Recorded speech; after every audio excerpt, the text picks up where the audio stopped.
Gente, alguns anos atrás eu estava em casa aqui em Sobral e recebi uma ligação de um grande amigo que todos nós aqui conhecemos, pastor Eurípides. Pastor Eurípides pastoreia a comunidade Jericó de Jericoacoara, no miolo de Jericoacoara. E recebi uma ligação uns anos atrás, ele dizendo que tinha uns terreninhos lá no Preá para vender. E perguntando se a gente queria comprar um terreno. Era financiado de todo jeito aquele terreno lá. Eu disse, rapaz, eu vou comprar esse terreno. E compramos esse terreninho, né? E, para resumir, está com mais de 10 anos isso, e compramos e fizemos uma casinha lá. E essa casinha tem sido um lugar assim, muito, muito agradável, de refúgio para mim, para a Meire, para a nossa família, né? Quando a gente pode dar uma corridinha lá. Passamos o resto da semana descansando lá de férias. E nessas idas para lá, começamos a fazer algumas amizades, né? Na rua da minha casinha, no final da rua, tinha uma palhocinha pequenininha, que era uma igreja, Igreja Batista Koinonia. E quando eu não estou aqui, né, às vezes estou por lá, eu ia para os cultos nessa igreja, Igreja Batista Koinonia, e comecei a fazer amizade, né? E aí conheci esse jovem, que está aqui, pastor Iago, sua esposa Esté, que está ali. E conhecemos ele, fizemos amizade, fiz amizade com o pastor titular, que é o pastor Cláudio, né? Tem um terceiro pastor lá também com Maibava, são 3 pastores, pastor André, né? E é tanto que eles, agora em outubro passado, os 3 pastores com mais 2 casais líderes da igreja participaram do nosso retiro de casais lá em Ubajara. Então, nós começamos a fazer uma amizade, né? Começaram a olhar para a Ibava como um exemplo. Anos atrás, quando era Palhoça Velha, eles vieram aqui conhecer a Ibava. E é muito interessante, gente, como quando Jesus disse que o reino de Deus é como uma semente de grão de mostarda, é pura verdade. Sabe, ninguém está vendo, mas a gente está influenciando e a coisa está crescendo de alguma forma. E a Ibava acabou se tornando meio que uma referência para a Igreja Batista Koinonia do Preá. Eles fizeram o mesmo movimento que nós fizemos com o Junco, vindo para cá. Compraram um terreno, na saída, lá no Cavalo Bravo, que é uma saída do centro do Preá, um bom terreno, e estão fazendo fizeram uma estrutura parecida até com essa. E aí o que é que acontece? Minha casinha lá, eu esses dias botei uma lâmpada atrás, num quintalzinho que eu abri, de um quintal de 1 metro, meu quintal lá. E o Iago, ele mora atrás de mim. Quando eu acendo a luz, ele diz, opa, o pastor Márcio está aí. Aí ele vai mandar mensagem, pastor Márcio, você vai estar esse final de semana aqui? Vamos pregar lá na Koinonia? E eu já preguei algumas vezes lá, né? Não pode acender a luz. Ele mesmo disse lá, quando vê a luz acesa, ele me chama, né? E aí, então, o que acontece? Eu disse para ele, cara, um dia eu quero te honrar também, eu quero que você esteja aqui com a gente lá na Ibava. E aqui é o pastor Iago, eu quero que a Ibava receba com muito carinho, tá certo? É um menino que eu tenho uma admiração enorme por ele, né? Já disse até para o pastor dele, eu disse para o Cláudio, rapaz, se eu pudesse, eu levava o Iago para a Ibava, né? E eu tenho um carinho muito grande. A Esther, né, que vai ter neném agora, é a Aurora, né, vai ter neném agora em junho, né? E a gente tem eles, assim como eu e meio, nós estamos adotando eles dois, né? Carinho muito grande. Eu quero orar, meu irmão, que Deus te use aí para edificar a sua igreja. Jesus, nós agradecemos, ó Deus, agora pelo teu evangelho, tua palavra que será aberta. E queremos pedimos que o Senhor lance a semente nos nossos corações, Senhor, de uma forma muito especial, para que sejamos desafiados, edificados e transformados, ó Deus, pelo Teu Espírito, Tua Palavra, Tua presença. Eu quero te pedir, ó Deus, que o Senhor esteja usando o pastor Iago de uma forma muito especial, e entregamos o coração dele, a vida, a mente, que o Senhor possa estar trazendo os conceitos que ele estudou, e que tudo, ó Deus, possa descer ao seu coração, primeiramente, como também ao nosso. Nos abençoa através do Teu Filho, Senhor, e nós oramos assim, pedimos em nome de Jesus. Amém. Fica à vontade, meu irmão. Obrigado, pastor. Amém. Boa noite, igreja, graça e paz. Tudo bem? Boa noite, Bava. Fico muito feliz por estar aqui com vocês essa noite, poder celebrar o nome do Senhor Jesus juntamente com todos vocês. É muita alegria para a gente receber esse convite. Queria agradecer, pastor Márcio, e também aqui os pastores, pastor Ricardo, né, o pastor Jofre, por ter recebido a gente. E o pastor comentou, sou da Igreja Batista Koinonia, lá no Preá. Meu líder é o pastor Cláudio. E nós, nesse encontro de casal que a gente foi, o encontro de casal semeou 3 coisas na minha vida. Primeiro foi a palavra de Deus, né? A palavra ali do pastor Felipe foi maravilhosa. Aqueles 3 dias onde nós se encontramos, me conectei demais com a minha esposa, ainda mais. O segundo foi estar com os irmãos. Estava sempre ali, quando eu podia, participando, jogando sinuca com os meninos. E o terceiro, pastor Márcio, foi o forró, né? Foi o forró. Eu nunca tinha dançado forró na minha vida. E aí a gente foi lá e dançou forró. O pastor botou a gente para a gente dançar forró. E pense no negócio bom. Até hoje eu não abandonei não, viu? É muito bom. Sempre quando eu posso eu danço, mas a Estela está com vergonha. Mas a gente dança lá, a gente vai fazer aula, viu, pastor? Estamos atrás de um professor. Pronto. A gente encontrou, só que só tem engenharia, aí fica muito longe. Um pastor não, né? Um professor. E aí a gente vai treinar, se o Senhor nos permitir, a gente estar esse ano lá, a gente já vai mais preparado. Tá bom? Olha, vocês não vão ganhar de nós não, né? Gente, eu gostaria de convidar a igreja a abrir a Bíblia no livro de Efésios, capítulo 2. Queria ler junto com vocês, do versículo 1 até o versículo 6.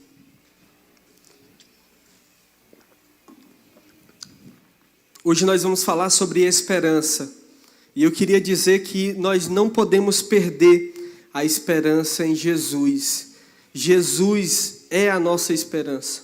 Tá? O versículo 1 diz: vocês estavam mortos em suas transgressões e pecados, nos quais costumavam viver quando seguiam a presente ordem deste mundo e o príncipe do poder do ar, o espírito que agora está atuando nos que vivem na desobediência. Anteriormente, todos nós também vivíamos entre eles, satisfazendo as vontades da nossa carne, seguindo os desejos e pensamentos. Como os outros, éramos por natureza merecedores da ira. Todavia Deus, que é rico em misericórdia, pelo seu grande amor com que nos amou, deu-nos vida com Cristo. E quando ainda nós estávamos mortos em nossas transgressões, pela graça vocês são salvos. Deus nos ressuscitou com Cristo e com Ele nos fez assentar nos lugares celestiais em Cristo Jesus. Amém? Curva a tua cabeça, vamos fazer uma oração. Ore por mim nesse momento. Senhor, receba a oração dos meus irmãos e eu te agradeço, ó Deus, por esta oportunidade. Estamos diante da tua palavra e te pedimos que ela possa falar aos nossos corações. Que as minhas limitações, ó Deus, não limite a tua palavra. Em nome de Jesus. Amém. Glória a Deus. E eu queria começar perguntando aqui, quem não nasceu no lar cristão? Deixa eu ver aqui, quem não nasceu no lar cristão? Boa parte, né, dos irmãos. Quem não nasceu no lar cristão? Então, tem aqui poucas pessoas, e é comum que se tenha poucas pessoas que nasceram no lar cristão, diferente da próxima geração, que boa parte vai nascer no lar cristão. Amém? Amém, vamos sim. A Aurora vai nascer, vai ter outros meninos que vão nascer no lar cristão. E quando a gente está nesse mundão da onde a gente veio, é comum que a gente escute dizer, né, rapaz, pense numa vida, como era alegre. Vocês já ouviram falar isso? Rapaz, lá era alegria, né? Lá era felicidade, lá era diversão. A gente escuta até, às vezes, dois irmãos conversando, um cristão, outro não, e diz, rapaz, sai dessa vida, né? Não vai para a igreja, não. Olha, isso aqui é que é vida. Vocês já ouviram falar isso? Isso aqui é que é vida. Isso aí não é não. Isso aqui é que é vida. E a gente, às vezes, escuta até baixinho.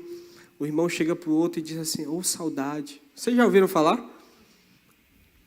Ô saudade. Mas e é muito comum de a gente ouvir dizer, nossa, isso é que era vida, né? As pessoas costumam dizer. E aí, meus irmãos, o texto de Efésios capítulo 2, no versículo 1, Paulo está falando sobre essa vida. A vida anterior ao conhecimento de Cristo. A vida antes de a gente se encontrar com Ele. E olha o que é que Paulo diz no versículo 1. Sabe aquela vida, sabe aquela alegria que vivíamos, entre aspas?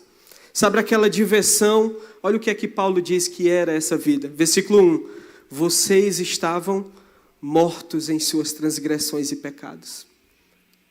Vocês estavam mortos, nos quais costumavam viver quando seguiam a presente ordem deste mundo e o príncipe do poder do ar. Anteriormente, versículo 3, todos nós, lembra de Romanos 3:23? Porque todos pecaram e destituídos, ou seja, longe estão da glória de Deus. Então todos nós, ou boa parte, de nós, estávamos nessa condição.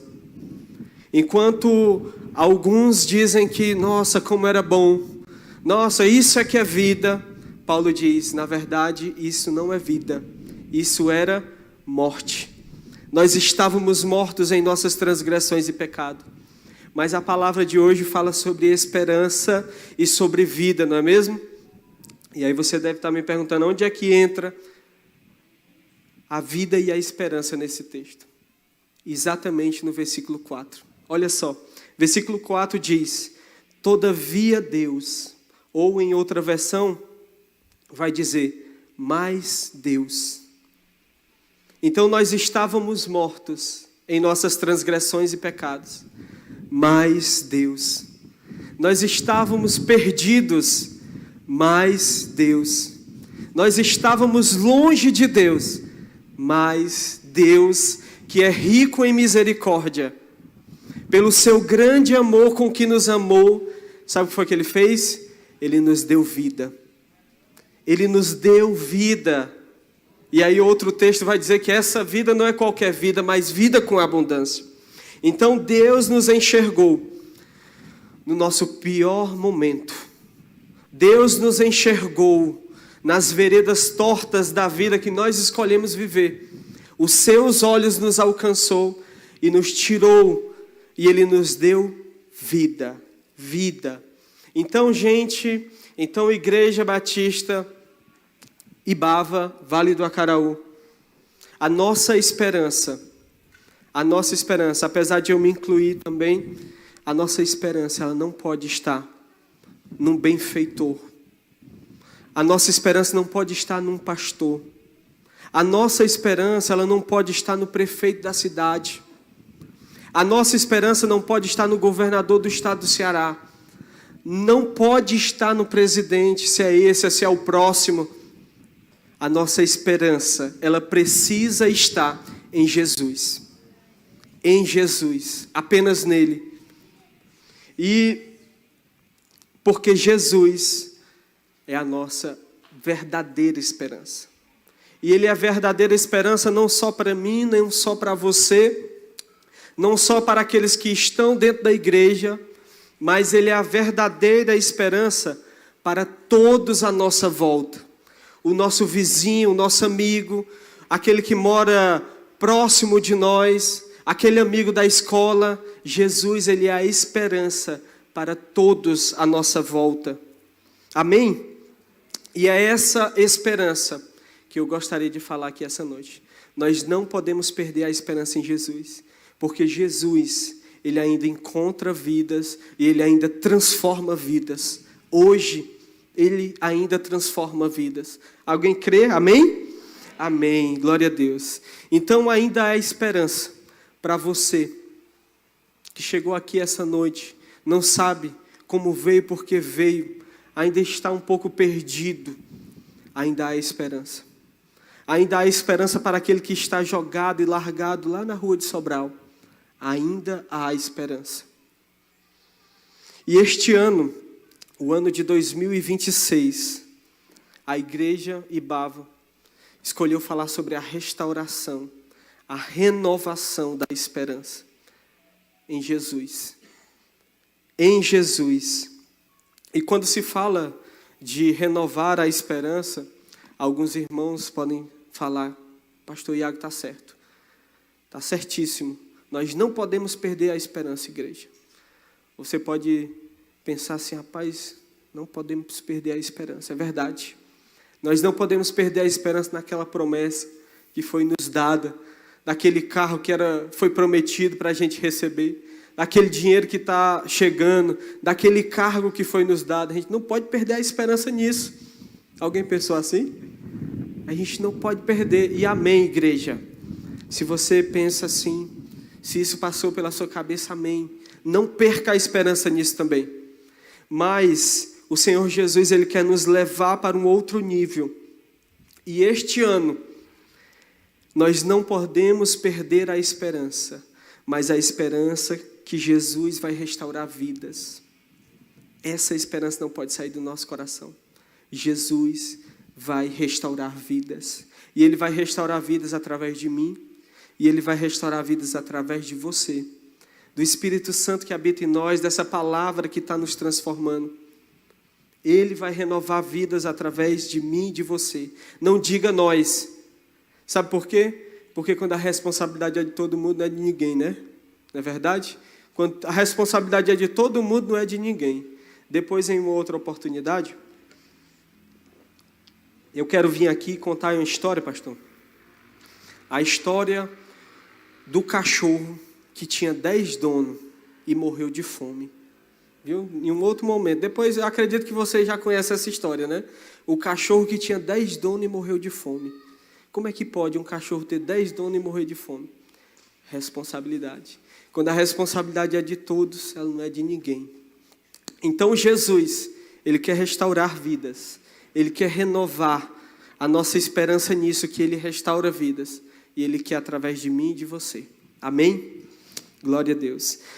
Em Lucas capítulo 8, versículo 27, Jesus traz um exemplo que renova a nossa fé, que renova a nossa esperança.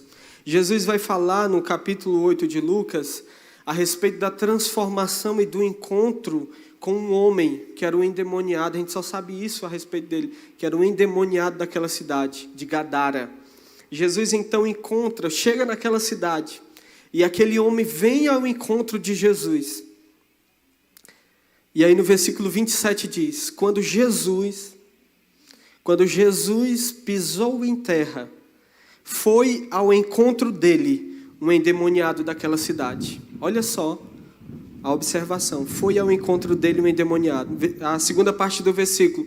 Olha só a observação. Fazia muito tempo que aquele homem não usava roupas. Fazia muito tempo que aquele homem não vestia roupas, não vivia em casa alguma. Mas ele vivia onde? Nos sepulcros. Então, duas observações em cima desse texto. Duas observações.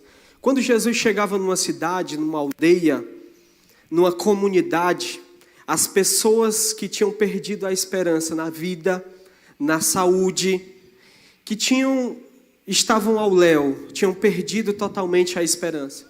Essas pessoas iam ao encontro de Jesus, porque Jesus era a fonte da esperança e da vida.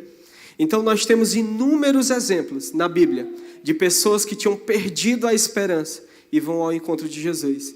Exemplo, a mulher do fluxo de sangue, não é isso? Aquela mulher tinha perdido a esperança de ser curada, de voltar à sua saúde. Há muito tempo a Bíblia fala que ela sofria, ela já estava dispensada pelos médicos, mas Jesus, a esperança chega na cidade dela. E o que é que ela faz?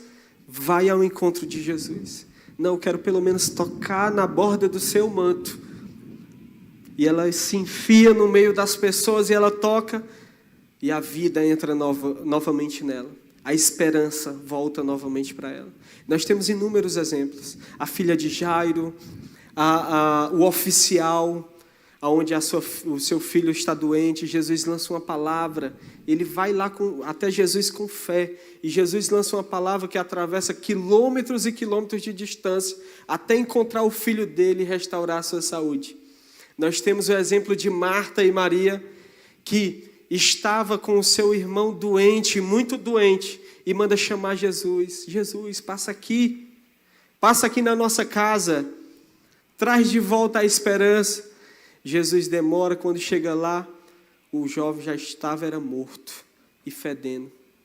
Mas Jesus lança uma palavra de vida, restaura a vida daquele homem, e a esperança chega no lar daquela família. Vocês estão entendendo?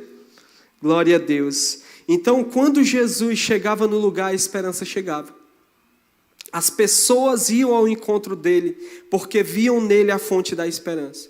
Agora eu lhe pergunto, hoje em dia, para onde é que essas pessoas estão indo? Para onde é que elas estão indo? E eu vou lhe responder. Essas pessoas, elas estão vindo para mim e para você. Para mim e para você. Porque de alguma forma, nós refletimos a imagem de Jesus. Porque de alguma forma o Espírito Santo que está em nós, essa palavra que habita no nosso coração, está nos transformando. E de alguma forma essas pessoas estão enxergando Jesus em nós. E elas estão vindo ao nosso encontro. Elas estão vindo à nossa casa. Elas estão sentando em nossas mesas. Elas estão vindo às nossas igrejas. E aí é onde nós temos a oportunidade de trazer Jesus para a vida dela, de mostrar Jesus através da sua palavra, de restaurar a esperança. Amém? Vocês estão entendendo? Amém. Então a sociedade, voltando para o endemoniado de Gadara, a sociedade daquele homem, onde aquele homem estava inserido, eu creio, ou pelo menos quero crer, que aquela sociedade tentou fazer algo por ele. Eu quero crer nisso. Que a sociedade tentou ajudar aquele homem que vivia jogado, dando roupas, dando um calçado, dando medicamentos. Eu quero crer nisso. Só que, conforme o tempo vai passando, eles vão vendo que não tem tido um resultado muito positivo. O homem continua na mesma situação. E aí, sabe o que eles fazem? Eles excluem aquele homem. Eles tiram ele do convívio social. Eles excluem, sabe por quê? Porque é mais fácil excluir do que ajudar. É mais fácil excluir do que ajudar. Então, aquele homem sai do convívio social. E aquele homem vai viver largado nos sepulcros. As suas roupas se acabam. O seu calçado se acaba. Ele está à margem da sociedade, sem esperança. Cheio de demônios que a sociedade não conseguiu repreender. Está lá, jogado e largado. E hoje, igreja, não é diferente. Hoje não é diferente. As nossas comunidades, elas estão cheias de pessoas nessa mesma situação. Largadas e sem esperança. E muitos estão, sim, pelas ruas. Muitos estão, sim, pelas praças. Muitos estão, sim, pela cidade. Mas muitos outros estão ocupando os melhores cargos e morando nas melhores casas da nossa comunidade. Porque a falta de esperança não está relacionada se você mora na rua ou numa mansão. A falta de esperança não está relacionada a poder aquisitivo ou bens, não. A falta de esperança, ela está relacionada à falta de Jesus. Então nós podemos ter alguém ocupando o maior cargo que existe no nosso Brasil, sem esperança. E nós podemos ter alguém no meio da rua que tem a esperança. Então muitos estão por aí, espalhados, precisando de Jesus e de esperança. Então Jesus, ele encontra aquele homem, ele restaura a vida daquele homem, ele restaura a esperança daquele homem, E quando a sociedade chega perto para ver o que tinha acontecido, no versículo 35 do livro de Lucas, capítulo 8, diz: e o povo vai ver o que é que havia acontecido. E quando eles se aproximam de Jesus, eles veem o homem, olha só a observação, que havia saído os demônios. E esse homem, ele está assentado aos pés de Jesus. Olha agora a melhor parte. Vestido e em perfeito juízo. Jesus restaura vidas ainda hoje. Jesus restaura vidas e essa é a esperança que eu e você nós não podemos perder. A pessoa que está passando por dificuldades, a pessoa que está longe de Deus, ela pode até mesmo abandonar dela mesma, mas nós não. Nós devemos abraçar, acolher, ajudar e dizer: Jesus restaura. Jesus restaura, Jesus traz de novo a esperança para você. Vocês estão me entendendo? Então, aquele homem está lá e a sociedade se assusta com aquilo. Eles ficam com medo. Eles olham para aquilo e dizem: nossa, como é que pode? A gente tentou fazer alguma coisa. Não conseguimos, mas Jesus, aonde Ele vai, aonde Ele entra, por onde Ele passa, Ele transforma e Ele restaura a esperança. A segunda coisa sobre a qual nós não podemos perder a nossa esperança, e eu vou te convidar a abrir a sua Bíblia no livro de Tiago, capítulo 5, versículo 7. Nós vamos ler o 7 e o 8. A primeira coisa, não perca a esperança que Jesus ainda restaura vidas. Essa esperança precisa estar no nosso coração. E a segunda está aí em Tiago, capítulo 5, verso 7, que diz: portanto, irmãos, sejam pacientes até a vinda do Senhor. Vejam como o agricultor aguarda que a terra produza a preciosa colheita e como espera com paciência até virem as chuvas do outono e da primavera. Aí o Tiago olha para eles e diz: sejam também vocês pacientes e fortaleçam o coração de vocês, pois a vinda do Senhor está próxima. Então Tiago utiliza aqui o exemplo do agricultor que planta uma semente. Primeiro que ele espera a chuva chegar. Olhe bem a figura do agricultor. Espera a chuva chegar. Ele planta a semente quando a chuva dá as primeiras chuvas. E ele espera com paciência as chuvas virem, molhar aquele chão, aquela semente brotar, virar árvore e dar os seus frutos. Então Tiago utiliza esse exemplo do agricultor e da paciência do agricultor para encorajar aqueles irmãos a qual ele estava escrevendo, porque eles estavam passando por dificuldade, eles estavam passando por provações, eles estavam passando por limitações, porque eles estavam sendo perseguidos. E eles não estavam mais morando na sua casa. Eles tinham sido espalhados por toda Jerusalém por conta da perseguição. E Tiago usa uma palavra de encorajamento para dizer para eles: olha, está vendo o exemplo do agricultor? Ele é paciente. Deixa eu falar para vocês, não desistam. Continuem perseverando, continuem caminhando nesse caminho. Não desista. Sabe por quê? Versículo 8. Pois a vinda do Senhor está próxima. A vinda do Senhor está próxima. Então ele diz: suportem, acreditem, permaneçam firmes, mesmo diante das dificuldades, mesmo diante das tribulações, mesmo diante das perseguições, permaneçam firmes. Não saia desse caminho, pois a vinda do Senhor está próxima. Então a igreja primitiva e as demais igrejas do primeiro século, eles viviam com essa ardente expectativa no coração. Qual? A vinda de Jesus está perto.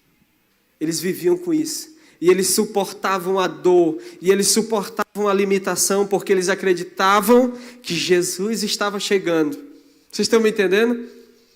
Então essa esperança, ela também não pode sair do nosso coração. Jesus está vindo. Jesus está chegando. Então, Tiago encoraja eles. Tiago anima eles. Continuem, permaneçam, pois a vinda de Jesus está perto. E eles continuavam, e eles permaneciam, porque isso estava vivo no coração, estava ardendo dentro do coração deles. E hoje, 2000 anos depois, nós escutamos muitas das vezes dizer: nossa, Jesus está demorando, né? Vocês já escutaram isso? Jesus está demorando. Rapaz, Jesus não veio em todo esse tempo, então talvez a sua vinda não seja tão imediata. Nossa, Jesus não veio em 2 milênios, então pode ser que ele demore um pouco mais. Mas pode ser que ele demore um pouco mais. E aí, igreja, diante disso, se Jesus vai demorar um pouco mais, então eu vou aproveitar um pouco mais. Eu vou curtir um pouco mais. Eu vou sair por aí um pouco mais. Eu vou fazer mais economias, né? Eu vou guardar mais coisas, vou colocar mais coisas debaixo da minha proteção. Só que, agora eu te faço uma pergunta. Muitos pensam assim. Agora eu te faço uma pergunta. Me diga, se você soubesse que Jesus vai voltar no próximo domingo, às 18h45, se você soubesse disso, se você tivesse essa informação, o que era que você ia fazer nessa semana? De hoje até o próximo domingo, o que é que você ia fazer? Se você soubesse que Jesus vai voltar no próximo domingo, 18h45, e aí? O que é que você faria? Venderia tudo que tem? Uma possibilidade, né? Venderia tudo que tem, tiraria todo o dinheiro do banco, investiria em refeições, distribuiria para todos os necessitados de Sobral, faria as pazes com o vizinho, falaria de Jesus para alguém da família que ainda não conhece ele, voltaria a abraçar o pai que há muito tempo não fala, a mãe que há muito tempo está afastada. Era isso? O que você faria se você soubesse que Jesus vai voltar no próximo domingo às 18 horas? O que eu faria? O que nós faríamos diante dessa realidade? E a verdade, igreja, é que se nós soubéssemos o dia e a hora que Jesus vai voltar, possivelmente, se fosse, como eu estou falando, no próximo domingo, possivelmente nós viveríamos diferente do que nós vivemos até hoje. Possivelmente. Nós viveríamos diferente. Só que a verdade é que Jesus pode voltar para muitos de nós ainda hoje. Essa é a verdade. Jesus pode voltar para mim enquanto eu estiver indo lá para a casa do pastor Márcio. Jesus pode voltar para mim quando eu estiver indo amanhã para a minha casa, no Preá. Jesus pode voltar. Ou seja, a sua volta ainda continua iminente, continua real, continua presente. E essa é a esperança, a segunda esperança, que não pode sair do nosso coração, que precisa continuar queimando em nosso interior. E essa esperança, o fato de a gente saber que a vinda de Cristo pode ser hoje, deve sim nos levar a amar mais o outro. Deve sim nos levar a abraçar mais o outro. O fato de a segunda vinda de Cristo, ou haver a possibilidade de ser hoje, deve nos levar a falar mais de Jesus, a cuidar do nosso próximo, não como uma forma de pagar a nossa conta. A gente deve fazer isso não como uma forma de pagar a nossa conta, de aliviar a nossa barra, de fazer a gente mais merecedor do céu, não. Mas com o real desejo, com a real alegria de que o outro possa conhecer esse mesmo Jesus que transformou a nossa vida. Esse deve ser o desejo. Essa deve ser a esperança que deve estar no nosso coração. Então, para encerrar, Igreja de Jesus, eu quero encerrar dizendo que este ano, o ano de 2026, é o ano da renovação da nossa esperança em Jesus, da nossa fé em Jesus, do nosso amor em Jesus. Este é o ano. Nós não podemos perder a esperança de que Jesus transforma vidas. Nós não podemos perder a esperança que Jesus pode voltar. E isso deve trazer paz para a gente, deve trazer alegria e deve nos levar a fazer algo pelo seu reino. Amém? Glória a Deus.